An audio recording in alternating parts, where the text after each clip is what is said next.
guys? Welcome to the first episode of the podcast, Urban Words. And I'm going to be your host, your favorite urban nerd, Charles. Just to give you a little background, I grew up in Houston, in South Park, in the inner city, and kind of like that's where I kind of got my nerd training wheels. Of course, back then we didn't have the incredible community of nerds, and it wasn't celebrated as a cool thing. Back then, you kind of got your butt kicked if you were identified as a nerd. But I think that's where I got my resilience and sense of humor, and just the the whole notion of kind of trying to make life work on my own terms, even if I didn't quite know how that was going to work, or even if I had it all figured out at that point. Finally graduated. Spent several years in college. I jokingly say I went to 7 institutions as an undergraduate. Some I left, some I was asked to leave. Of course, this was back then when we were not as committed to diversity in education. We were just kind of starting that whole dialogue and understanding that the power of students seeing someone who looked like them in the classroom, and what kind of support and just being an advocate for minority students and students from marginalized communities, and just how important that was. And it wasn't until I went to, after all those schools, finally going to a HBCU, Houston Tillotson in Austin. Big shout out to a small HBU there, HBCU. And it was really the first time, I saw people that looked like me in instructional leadership positions where, of course, the president of the institution was black. My professors were black. The financial aid folks were black. Although they had a totally different culture, which I will get into it at some point. There is no stress and anxiety like dealing with the financial aid office at the HBCU. But it really was where I was able to kind of turn things around with the help of all these wonderful mentors and educators at Houston Tillotson. One of my primary mentors was Dr. Bernice Berry, and she was a young professor finishing up her doctorate, but she was over the mass communication program, and she was really one of the ones that kind of taught me, after, hearing all these horrible things at all these other institutions of, you can't write, you don't belong here, you're not smart enough, you need to change your major, you need to go to another school. And after a while, even as a young, hard-headed, black boy, that begins to erode on your self-esteem, and you start running those tapes in your head. And thankfully, she was able to kind of help me rewire. And that's where, she gave me the notion of, you can write, you're funny, you're intelligent, you're creative. What I'm going to show you how to do is how to negotiate, these mainstream environments and still maintain your cultural voice. And that was like one of my first superpowers, I think, and her giving me that focus and that skill set. And that's really, I think, what kind of sets me apart as an educator. That's why, I kind of took that with me, that allowed me to go, to film school, and kind of carry. And although we had very little technology, I went to University of Iowa, and I think I was able to kind of come in there with this crazy confidence from this little Southern black boy from Texas. And, being this graduate program with all these other people who had, many of them had gone to film schools and obviously had much more training and much more, language in terms of filmography and film history. But I think the thing that set me apart, and I think even after I graduated and going through my kind of graduate exit process, my advisor said that certainly there were people who were more technically, stronger in those areas. But they said the thing that always we couldn't kind of touch you about is that you came in with a very strong sense of who you were, the type of stories you wanted to tell. You had a very strong sense in terms of your audience, and and the type of, stories and films that you wanted to make. And, that was just kind of reassuring and impressive. I think that was, again, one of my other superpowers is having a strong sense in terms of who I was and the culture I represented.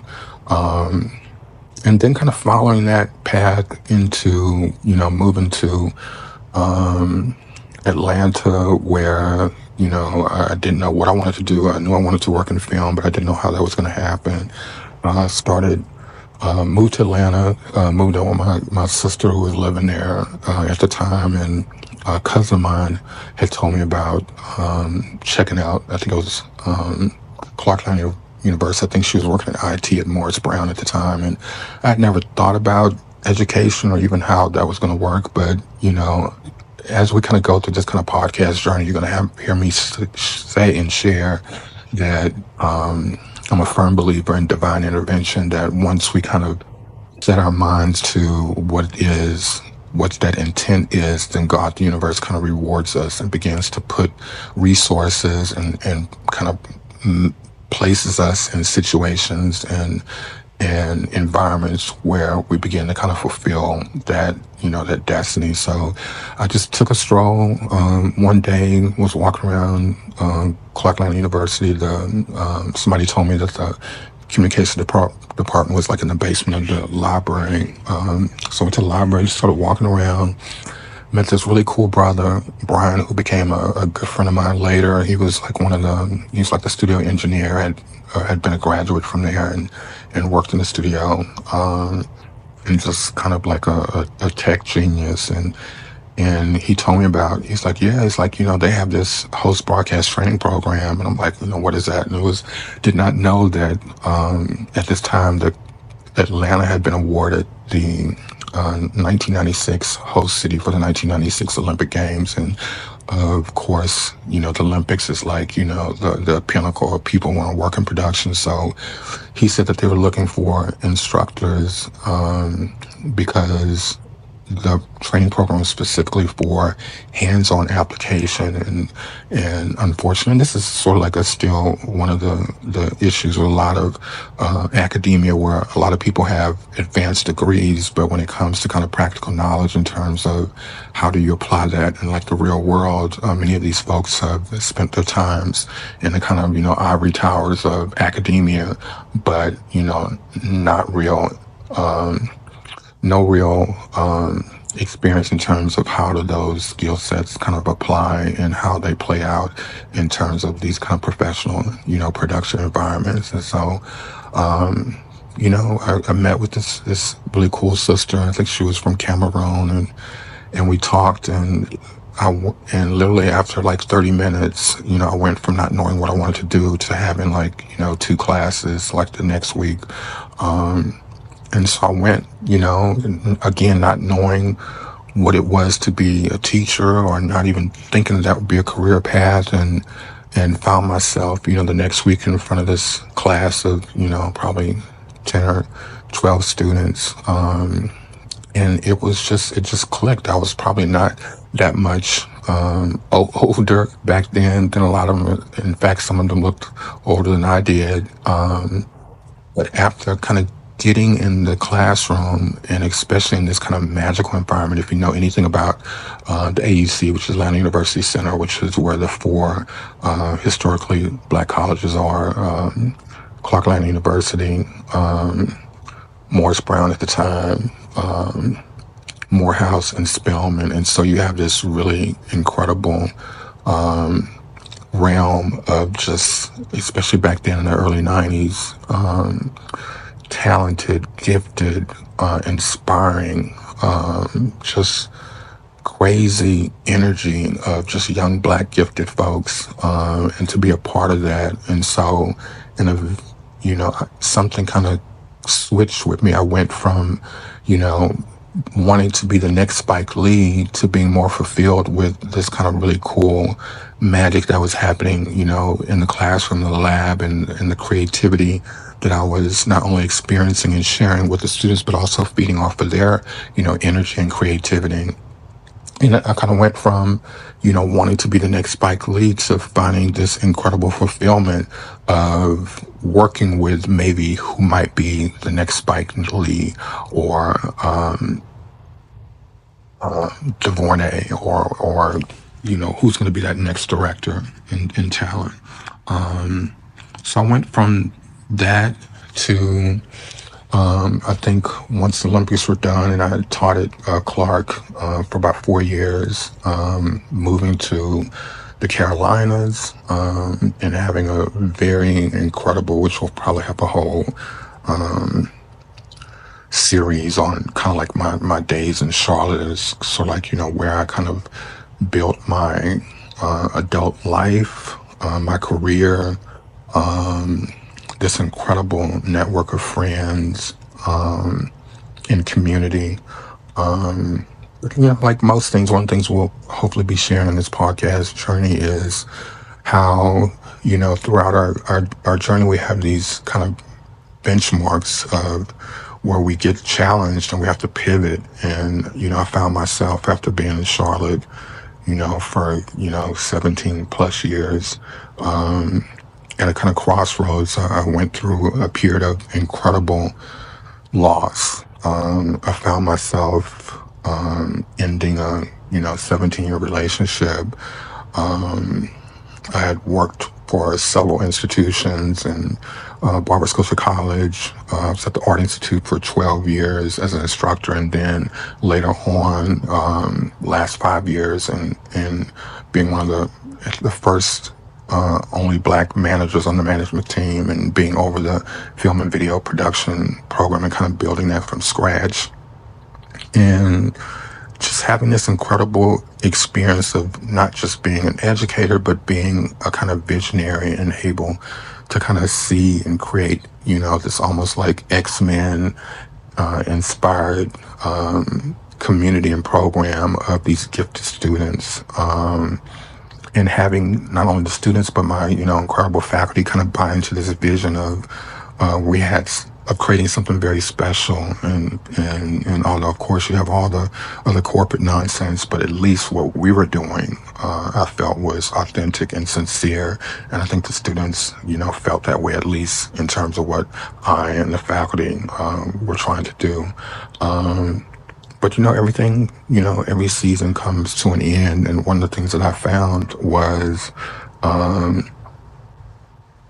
again, coming to this period of loss of, ending, a relationship, getting laid off, losing, my job, really my identity, and really going into this incredible period of almost being in the wilderness, and finding myself at the age of 50 having to start over. And I'm like, what the hell? It's like, who is trying to do that at 50?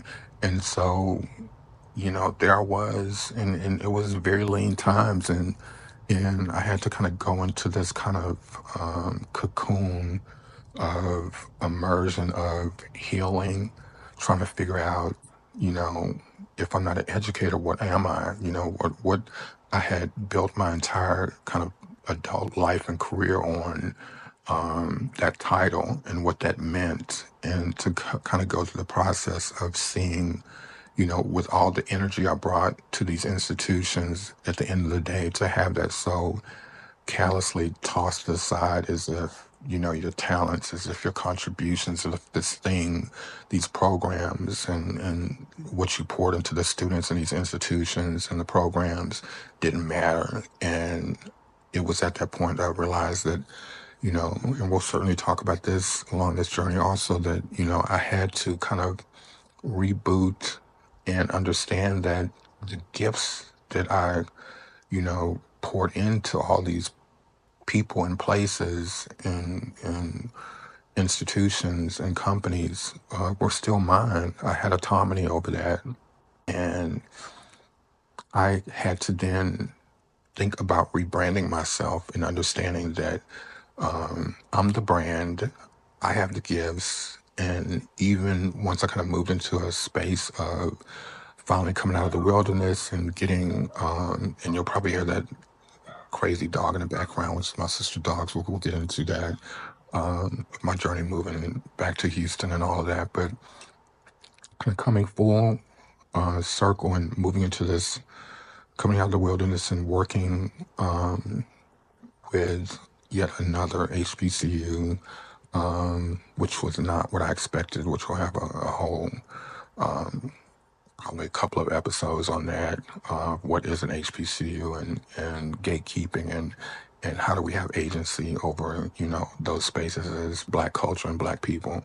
But yeah, kind of now finding myself, fast forward another, 10 years that now I'm knocking on 60, finding myself, having to reboot and revamp again, kind of wrapping up my season and my life in Charlotte, making the decision after, going through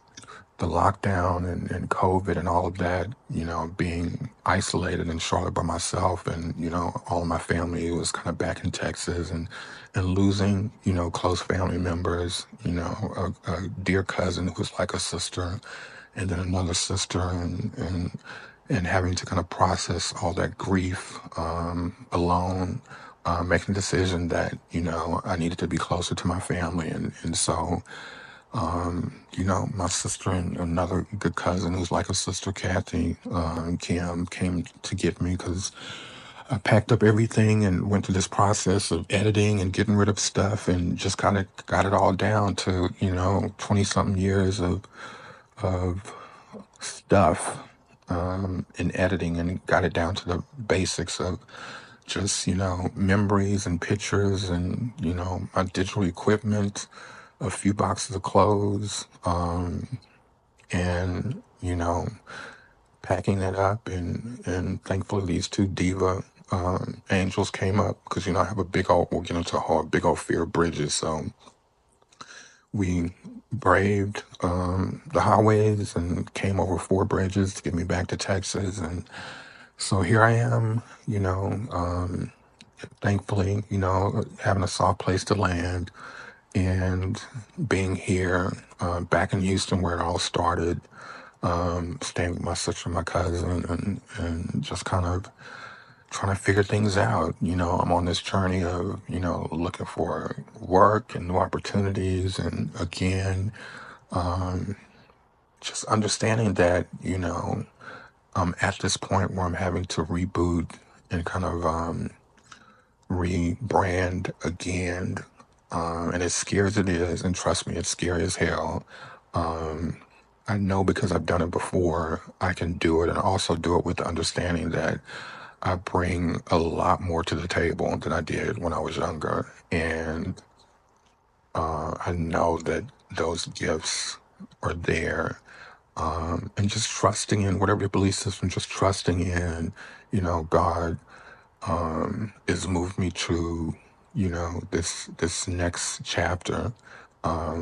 And also in kind of, reaching out and having conversations, which hopefully I'll be bringing, other people, to the podcast. We're going to have those kind of candid conversations about there's so many of us, that are Gen X and older that find ourselves in this position of either being laid off, empty nesters, um, getting fired, downsized, whatever, just having to be in this position of, at our big old age, having to kind of reboot and figure things out about and to pivot and understand, like, what's going to be my next step, what's going to be, my next chapter, and just hopefully giving ourselves permission to say that's okay. We don't have to have it all figured out. Gone are the days where we have the cushion of, like our grandparents and parents and that older workforce where you had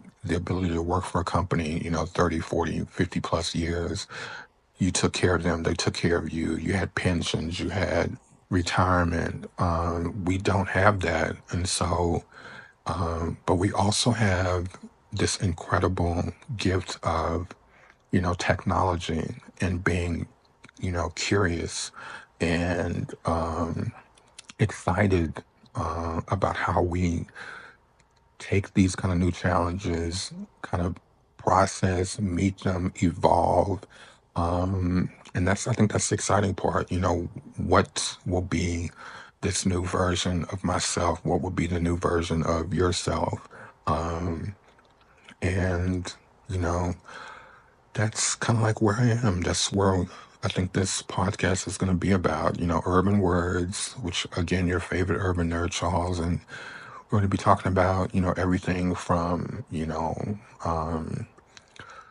media, film and television, you know, issues of sexuality, nerd stuff, popular culture, sometimes current events, and hopefully having really cool folks who will come in and visit with me and help kind of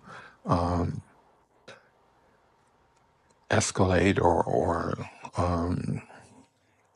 raise the consciousness of certain discussions and topics. I'm not a expert on everything, but I'm just kind of trusting the process. A really good friend of mine who got me started with all of this, who's a branding coach and continues to inspire and guide me. Elise Michelle Jones got me started in all of this kind of path. And one of the best advice she gave me which we'll get into, my whole journey of my book series, Misadventures of an Urban Nerd, and even my first book, which was a collection of essays. It took me like 2 years to get that together and out. And I think at one point she just looked at me. She was like, "Finished is better than perfect." And so even with this introduction, the old me would have been freaking out that I was pausing and having these kind of, mental thought bubbles but just it is what it is. This is it's organic. And I'm looking at the kind of overall creative journey. And the other stuff, it'll be a little lumpy and sometimes awkward in places, but you know, under all of that is again being authentic, being sincere, and vulnerable, and just kind of hoping that sharing this and beginning to expand my community of folks who find themselves on a similar path. So again, hopefully you guys will be part of that community and part of that journey. And I welcome you or invite you to stay tuned for future episodes of Urban Words with your favorite urban nerd, Charles. Be blessed and stay nerdy.